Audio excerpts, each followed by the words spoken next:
Let's start by asking what's your first name Jessica, and your age. 26. How old am I? And where are you from? I am from Central Hatchie, Georgia. Okay. So are you truly okay now? Um, I'm gonna go with no. Mm, And that was really what pushed me from I don't know to no was yesterday. Instagram suggested that I follow my rapist on Instagram. Um, and I thought it's not a big deal, I'm fine. But I just had bad dreams last night and I woke up feeling really funky and just the brief glimpse I took at his page, he's never had to deal with the repercussions. He's never had to go to therapy and he's engaged recently and I was like, mm, are you a better person? Are you are you someone who's dealt with your pain or your whatever would cause you to, to treat people that way. And I asked my therapist a couple months ago, I said, will I ever be okay? Will I ever be over this? Or is this just forever? Do you have PTSD forever? And she said, no, you don't have it forever. She said, it depends on, your healing process and how much you're invested in um, in reclaiming your autonomy and your comfort. But she said won't be forever, and in November it'll be 6 years. um, So I was a junior in college, so about half of my college experience was um, layered with coping with the trauma, the sexual trauma, and trying to still show up and be an A student and a student leader. And as someone who comes from a poor background, I have to work. I've always had to have a couple jobs to get, my bills paid and to be able to go to school. And having that stress of just financial stress as on top of the regular college stress, and then to add the trauma and the traumatic stress of living through an assault. I mean, my first how did you gut reaction. I would have totally dropped out. How you're so strong. I thought about it honestly. But I was the first person in my family to go, and I thought, I can't. I fought tooth and nail to get out of the extremely patriarchal, conservative culture that I was raised in. And I wanted to be a writer and tell my stories. And for me, dropping out, it would be admitting defeat. And I think at that time, that was a kind of young perspective. Now I definitely encourage people to do what they need and to know that college isn't the end all be all. Like, you can be a writer, you can be an activist, you can be, your best self without a foot in a college classroom. So I started drinking a lot. Well, I was already drinking a lot, dealing with the trauma and underlying undiagnosed mental illness that I already had. I had been, anyway, I started smoking. Well, I had already smoked recreationally, but I started smoking marijuana after the assault because it was impossible to live in my body.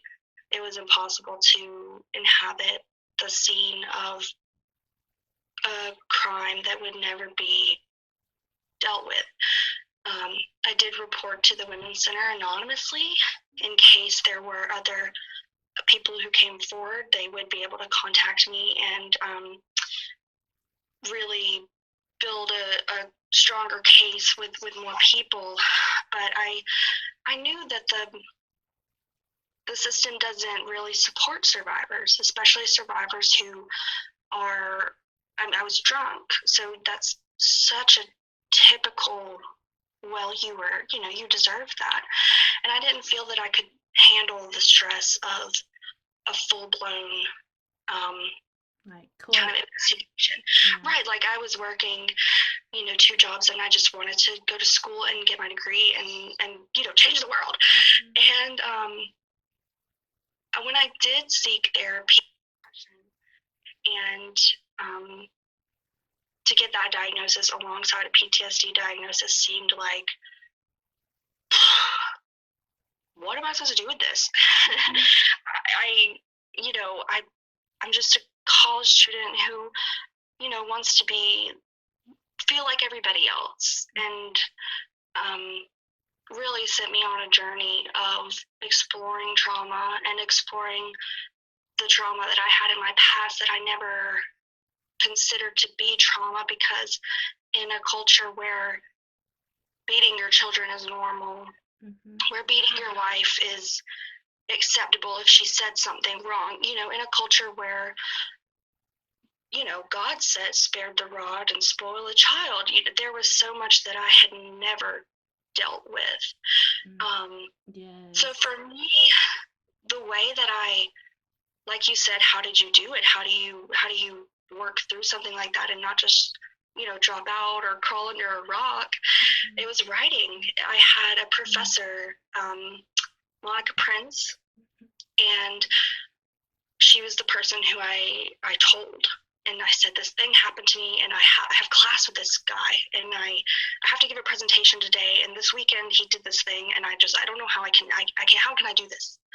And she took me to the Women's Center. She, helped just support me emotionally, connect me with other survivors, help me build a community of people who, who could talk about these problems and not say, God, that's so unpleasant. Can't you just shut up about it, So No, you for me, can't. Like, Monica, you shouldn't have to. right, and Monica was my creative writing teacher. So for me, writing, and my genre is poetry, it was the thing that saved, this to help save me. And I truly believe writing saves lives. That's what Monica always said. She would say, writing saves lives. Tell your stories. Your stories will save you. And I fully believe that. But of course, writing and academia have a complex relationship Yes. with systems of oppression.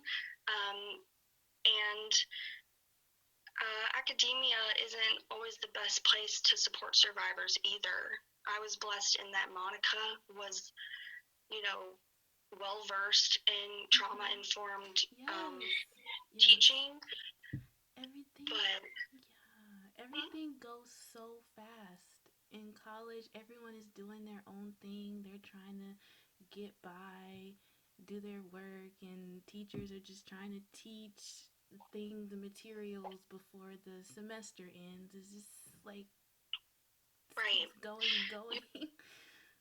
Yeah, and you're really in this, time crunch of a semester kind of, limitation. And healing doesn't always happen based on the academic calendar. Mm-hmm. So I did have some trouble my senior year, just completing assignments. It seems like so much literature is just full of these assault narratives, and it became very triggering for me to read. I mean, in Renaissance literature, there's the Rape of the Lock and these kinds of canonical texts that deal with trauma. But what bothers me is so frequently these are the dramatic narratives are kind of plot points to further the development of a male protagonist. And it, got to the point where in my master's studies this past semester, so quite recently, I dropped a class because when I asked the professor on the first day, syllabus in hand, are there any trigger warnings that I should be aware of for sexual violence in the reading? The professor was so like, yeah, duh, of course it's there. It was a very, it was not an empathetic response. And so I dropped the class and I was like, I'm not taking this class and reading these books. Like I'm willing to do the work, but I need you to meet me a little bit halfway. Like perhaps I need to step out of the classroom during the discussion and do a breathing exercise and collect myself. And if you're not willing to work with a student on that, what are you doing? Why are you, there's so much literature that doesn't, have to traumatize your students. Why can't we, why can't we at least look and think about making our syllabi trauma informed? So that's been a whole thing, a whole journey. Yes. I'm just completely, mesmerized by your story and your strength, and it's just so. I'm glad that I started this channel. Me too. Yeah. So I think I already know, but what comes to mind when I say the words college and university? Um, So what's interesting to me is like when I hear that, it's not really a thought that comes to mind. It's a visceral body reaction. I feel right here a clenching and an almost cold sweat, and I just get flooded with anxiety. And because of the experience I had as a poor first-gen student, because of the experience I had as a trauma survivor, and the experiences my friends who survived trauma had at our university, I have very complex feelings about college and about academia and the goals that are supposed to be, right? Lifelong learning, critical thinking, building community, engaging with scholarship across disciplines, all of that kind of, leadership development and activism, some of those things are present, but there's also a lot of really crappy things present and a lot of marketing that's done to preserve the brand and the image. And it feels very icky because I thought going to college would be 100% liberating. And especially, I didn't mention, as a queer woman, I was able to come out in college. I met my wife in college. Obviously, my college experience benefited and uplifted my life in some ways, and it also harmed me in some ways to arrive at college kind of. I had a little bit of the big fish in a small pond complex because in my school, I forgot to mention that I'm part of the queer community. And so for me, coming to college was also a chance to explore that and to come out, because I was not out, and I was not out for the first half of college either. And so for me, in some ways, college was liberating, but it was also confining in other ways. And I will have debt for a long time because of the education that I pursued. So it's a very mixed bag.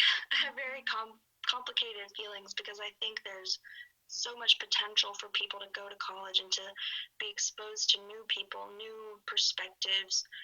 But there's also a lot of people who go to college because their parents can afford to send them, and they don't particularly care about working that hard or expanding their mind. It's a chance to network and a chance to, Experience. have a connection with a, a fraternity brother who can help hook you up with a job later. It's incredibly frustrating to be someone who works really hard um, and thinks, like, yeah, I'm at college with these people. We're all on the same ground.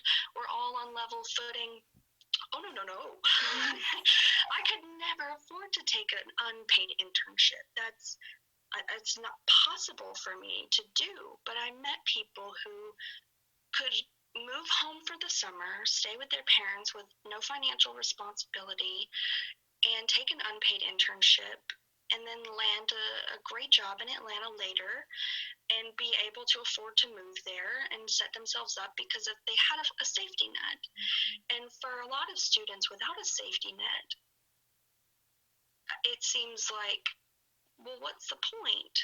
If there's, the only way into my field is an unpaid internship and I can never afford an unpaid internship, what did I just spend this time working so hard for? And it's a very, it's unjust to bring students, I think, to bring them to college and recruit them and say, we want you here, you're going to change the world and you're going to be a great part of our student body. And then to kind of release yourself of the obligation to ensure that they're supported or that they have a safety net. It's irresponsible. People could go learn how to do welding or plumbing and make probably more money than a lot of folks who are going to leave with a bachelor's degree or even a master's degree. And it can feel really, I guess, embittering. Yeah. And then for me, I was a double major in English and Spanish. And after graduation, I was looking at teaching, but then it became apparent that since I hadn't majored in education, there would be additional hurdles to getting certified, to being able to teach. And I thought, that's kind of ridiculous, right? I lived in Spain for 5 months. I could communicate. I had studied Spanish for years and years and earned awards from the Spanish department in my tutoring. And how is it that, I'm not qualified to even to teach, which isn't, going to make you rich, certainly, but as writers, we do know that there's got to be some kind of cash flow to pay the bills. You can't usually, unless you're a totally phenomenal person like Roxane Gay or something, you can't usually pay all of your bills just by writing. So it's a trade-off. But even in seeking the jobs that I'm qualified for, or perhaps overqualified for, it's just the pay rates are awful. The expectation, we want you to have a master's degree and we're going to pay you $12 an hour. These kinds of ridiculous, it kind of really makes you wonder, like, what on earth did I just go take out all those loans for if I can't even find a decent job? I'm not asking to find a job writing every single day exactly what I want. That'd be awesome, but that's probably not, that's not realistic. But I have office experience, clerical experience, tutoring experience, teaching experience. I have a lot of experience. I speak 3 languages, and I could not find a job after college. I was working landscape. So it's just, there's a lot of systemic problems that become more apparent once you're, I think, in a university setting and you have a little bit more of those resources to really dig in and say, why is the minimum wage not changed in 20 years? So college did give me some great tools on sifting through research, evaluating my sources, seeing who's trustworthy, understanding that statistics can be skewed based on, what you want people to think. got some great skills there.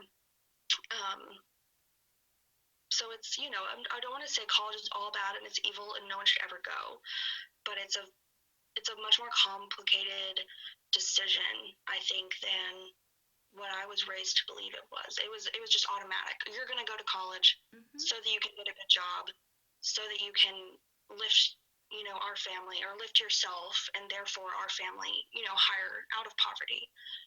And it feels almost like I disappointed them. Like, I graduated in December 2016 and I have yet to get rich or, even live above the poverty line. So it is frustrating to be raised to say, follow your dreams. Okay, I want to be an English major. Well, maybe don't follow that dream. All right, my fellow historians, this was some heavy stuff, but these are the conversations that need to be had. It was so good. I thoroughly enjoyed having Jessica on. If you're watching, hey girl, hey. But don't forget to check out these links in the description box below.